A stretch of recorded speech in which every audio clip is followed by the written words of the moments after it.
This breakdown almost killed me. It was a complete mind to record it. I lost a sense of timing completely and spent hours hopelessly trying to record this and just failing because the timing was off. It's rhythmically insane. All hails to bloody Spiritbox, man. I was hoping to pump out a bit of a cover in a relatively short time span, as I really loved the Cellar Door new Spiritbox track. It slaps, it's so cool, it's heavy, and it is rhythmically interesting. And so I thought, well, I'll just go in, practice it for a couple of days and then record and we'll be fine. But then when it came to the actual session, I messed up big time. So today I would like to present you my learning journey of modern metalcore with Spiritbox and show you how I recorded this short cover, what went wrong, how I fixed it up in the end, and hopefully you can learn with me together to get better recordings, better covers, and better modern metal stuff. Let's go! You can get started by getting your favorite tab from Ultimate Guitar or similar, and obviously the next step is learn the bloody track, and probably learn it better than I did. And then you can export MIDI and put it somewhere conveniently. So the consequent step is to obviously get your MIDI drums going, and some tabs would have that information and some wouldn't. In this case it was absent, and therefore I had to manually spend time and program this by using the piano roll. And also you can transform your MIDI guitar into your bass part by cleaning up the MIDI information accordingly. Once that's done, I spent hours. You can export this MIDI information and import it into your songwriting template, if you have one. As some of you know, I keep things complicated, so I worked with MIDI in Logic, because I find the process a bit simpler. However, my songwriting template is in Reaper. Now here is why you would benefit from having a designated songwriting or recording template. Because this allows you to separate production and recording, or songwriting and production processes. Because one of the main problems for us musicians, who also like tones and sounds, is we get creative and instead of making music, we go in and tweak tones, tweak production, find guitar sounds, EQ the kick endlessly until we lose all the motivation to do so. So ideally, your songwriting template would have all the sounds and tones mapped out, so that all you do is you drop your MIDI in, hit record, and you're good to go. I created one for myself, and I'm happy to share this with you as well, eventually, once I finalize this. So, if you're interested in having a template, please comment with a word template, and we can go from there. And here is the result of my cover.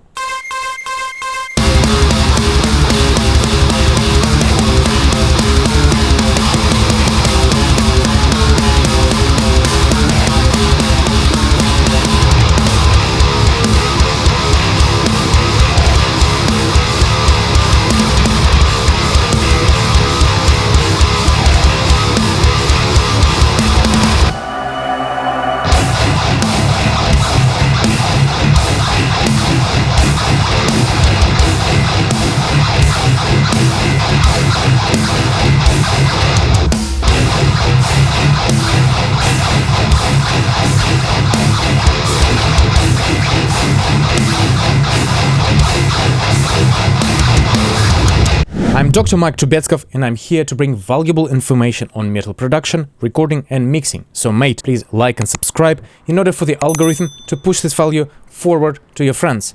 Let's go. Now, let's break this result down and analyze how does it sound in the end. Well, to me it doesn't sound bad at all, and at parts it sounds exciting and really great. However, as I experience some issues, I can't get away from them, and I assume that you may experience similar issues as well. Therefore, my job is to share what may go wrong with you as well. First thing that I notice is at the very start, the bendy riff on the 18th fret or so may sound out of tune. And that is clearly connected to an intonation problem of a guitar. The only solution is to set out your bridge the best way you can. If your 12th fret is lower in tune than your 0, then you have to move the saddle a little bit further down. And vice versa. If your 12th fret is higher in tune, sharp, than your 0, then you may need to move the bridge saddle a little bit lower. This takes time, and you need to set out your guitar properly for tracking, and unfortunately these things exist, and they exist in my world as well. And even a microtonal shifts are audible. Therefore take this with some attention and with a grain of salt. Next, really difficult issue was obviously in the breakdown, which I will come to later, the string squeaky noises while moving those dissonant chords around.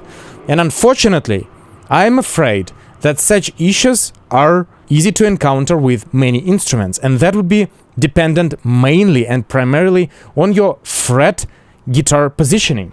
So if you look here, I'll just show you.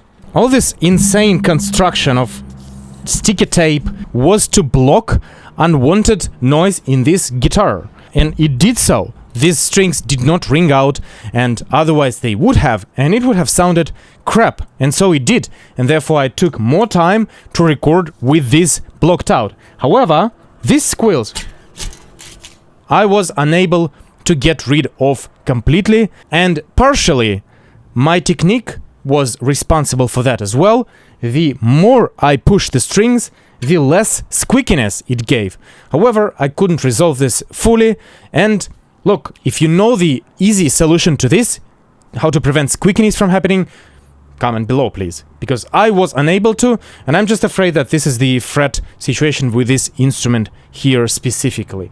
I may be wrong though. And finally, let's get to the juicy stuff, the breakdown.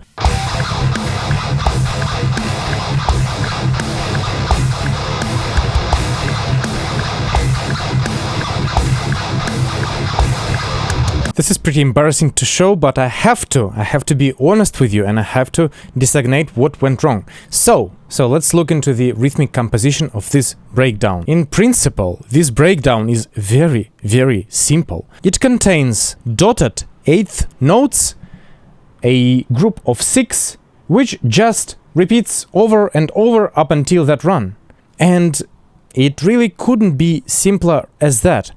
The problem is, though, that this dotted note lands off beat and shifts the whole group of those notes by 16th note, which is incredibly easy to miss and instead land on the beat rather than on that 16th note. And instead I just switched to a group of 8th note triplets, 6 notes, same composition, and then it landed right on the beat rather than 16th note off it. This polyrhythmic pattern is basically, I would call it ingenious, because it is so difficult to perform and you need to be just that little 16th note off grid, which is, to me, very difficult to say the least. And so here is how I actually solved this problem and recorded proper takes. Instead of following that bloody click, which threw me off all the time, and you know, rhythmic problems are always problems within your mind rather than the technique itself. It's the problem of understanding the part. And then I just programmed my drums on a China cymbal to follow that rhythmic pattern.